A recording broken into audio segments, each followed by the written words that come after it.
はじめまして。イラストレーターをしております。姿と申します。主に書籍の相場や広告イラスト、キャラクターデザインや衣装デザインなども手掛けさせていただいております。正解に縛られず魅力的な絵を描くため、私なりの考えを皆さんにお伝えしていこうかと思います。今回の講座は性格が出る手や指先の演技、演出などを解説していきます。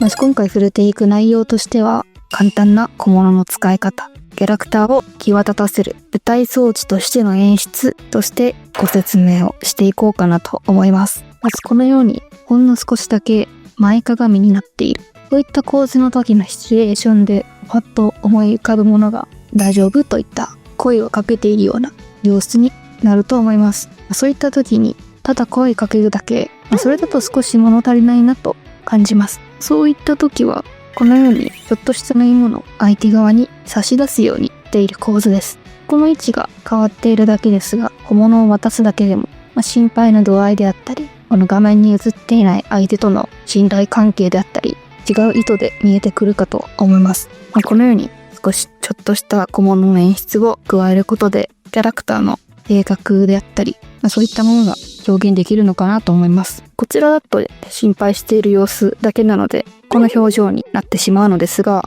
このように小物を渡しているといった時は、眉毛の形を変えるだけでもあまり重く受け止めすぎずといった表情であったり、もしくは表情を変えるだけで、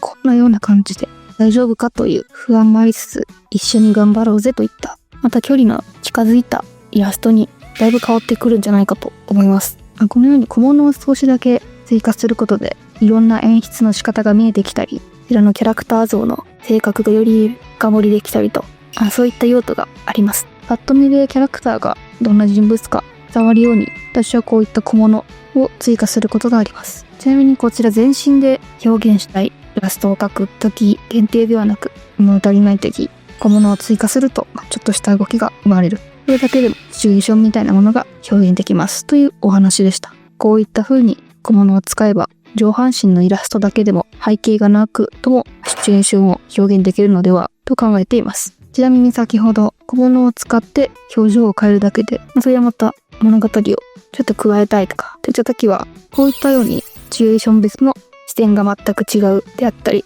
キャラクターを追加してみたり座らしてみたりと、いろいろパターンが出てくるかと思いますので、ぜひやってみてください。では全身の方の小物の使い方の方を軽く触れていきますと、今回はキャラクターを際立たせる舞台装置、それに加え視線を誘導するためのちょっとした小物の使い方の方になっていきます。こちらシンプルな立ち絵になっていますね。シンプルな立ち姿ではありますが、見た目からはあまり想像しづらいギャップの部分を感じられるかなと思います。それに関してがこういったこちらの小物の部分があります。今回の男性2人がメガネという知的な印象を与えているとは思うのですが、実際手に持っているものというと、ピンクい柄系画面には女の子が映っています。もし小物の情報が存在しない場合、このような感じでだいぶ変わってくるのがわかるかと思います。左の方に関しては同じで、これがあるないだけでもパッと見の印象であったり、寄せられるキャラクター像であったり、想像できる余地みたいなものがなくなってしまうので、キャラクターの立ち姿を描くときは、こういったキャラクターの内面を描写するような小物の演出が良いかと考えています。ちなみに小物だけで内面を表現できると説明しているわけでもなく、例えで言うと、このような感じでカバンの持ち方が人それぞれあると思いますが、こういう持ち方をしているだけでもやや緊張気味なのか、ドキドキしてワクワクしている様子であったり、落ち着いたトーンなのかといった部分もまた表現できるかと思います。こちらに関しても小物はカバンになっていますね。これの持ち方、手と絡まったこの演出の部分、こちらに内面がかなり表現されているんじゃないかと思います。ドキドキするなっていった時に、このように両手でギュッと掴んでいる、もしくは肩を上げて少し緊張しているといった表現の方が、キャラクターがドキドキしているんだなというのが、少し先ほどよりは伝わりやすくなるんじゃないかなと思いますので、手と小物を絡めるだけでもだいぶ演出の仕方であったり見え方が変わってきます。もしこのように前髪の長さがすごい気になるイラストがあったとします。長くて鬱陶しいなと触っているとします。悩んでいるだけでも良いのですが、このような感じで自分で前髪を切ってしまう。鬱陶しいなだけで終わるよりも、これをするだけでもかなりイラストの映えとしても変わってくるんじゃないかなとも考えています。物語性があるのもどちらかといえばこっちの方が、この演出とこちらの感情の部分が2つ入っている状態なので、こちらの方が物語性としては高いんじゃないかなと思います。では次にちょっと帽子をかぶせてみました。こちらに関しては、カバンの持ち方とだいぶ近い考えになってきますね。こちらの場合だと帽子をキュッと少しドヤッとした印象があります。逆にこちらで言うと体の動きが硬い印象があります。目をそらしているかもしれませんね。このように帽子のかぶり方だけでも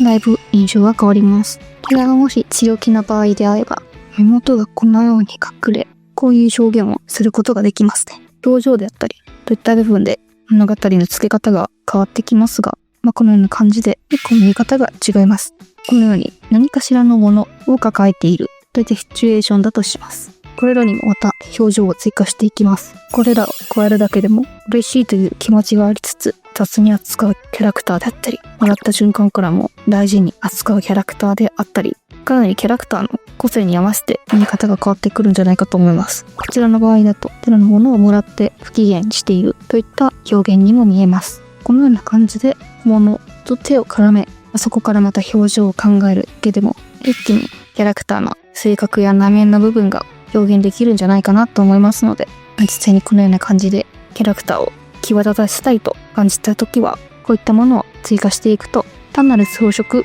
という役割よりも人格の部分を表現できると考えていますので、ぜひやってみてください。先ほど紹介しましたこちらの部分ですが、下地であったりラフに全然使ってもらっても構いませんので、これらをキャラクターに当てはめて遊んでみてやってください。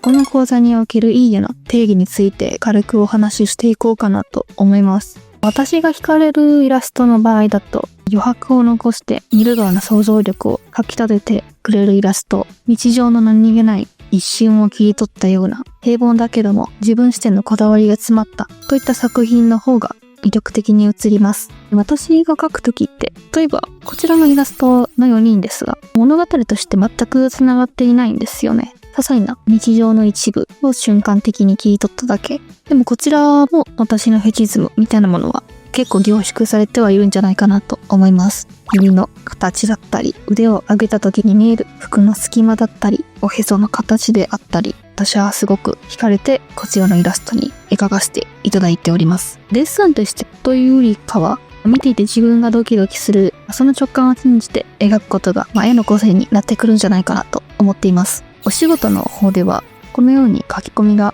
多いイラストも描くことがありますが、私は基本的に塗りがとてもシンプルになっていますので、今回の講座でもシンプルな印象を残す、下地のみで完結するような塗り方の方をお話ししていきます。例えばこちらの眠たげな目の少年のイラストがあります。伝えたい情報を一つに絞るイメージの方が近いんですが、こちら顔以外の部分、よく見なくとも結構雑だなっていう印象になるかと思うんですよね。この粗さが逆に自然と顔に視線が誘導されて見せたい部分がすごくわかりやすい洗練された印象にもなりますね。比較してご覧ください。左のイラストですとシワの部分がやけに写真のように細かく書き込まれていて、他はほとんど書いていないんですよね。右のイラストと同じくらい何を描きたいかの部分の動機がバラバラなだけで、基本的に軸は全く一緒になっていますので、何を描きたいか明確にしてそれを見せるために他をがっつり削っていくという、この納得感のある消し方、線の残し方といったものが印象的な絵につながるんじゃないかなと思います。描き手が本当に描きたいものを、その動機の部分を大事にしてそれを見せるために他の部分をどう練習していくか、そちらを意識して一緒に描いていきましょう。難しい話や用語などはもう一切出てこないと思いますので、ご安心していただけますと幸いです。この講座では私が描いたイラストやスケッチ、ドローイング、資料等をお配りしますので、それをそのままトレースして練習したり、自分の好きなキャラクターに置き換えたり、なぞったりと、使えるものはもうどんどん使っていただけると幸いです。この講座のゴールは自分の好きを詰め込んだ抜け感のあるイラストを描けるようになることとなっています。それではよろしくお願いします。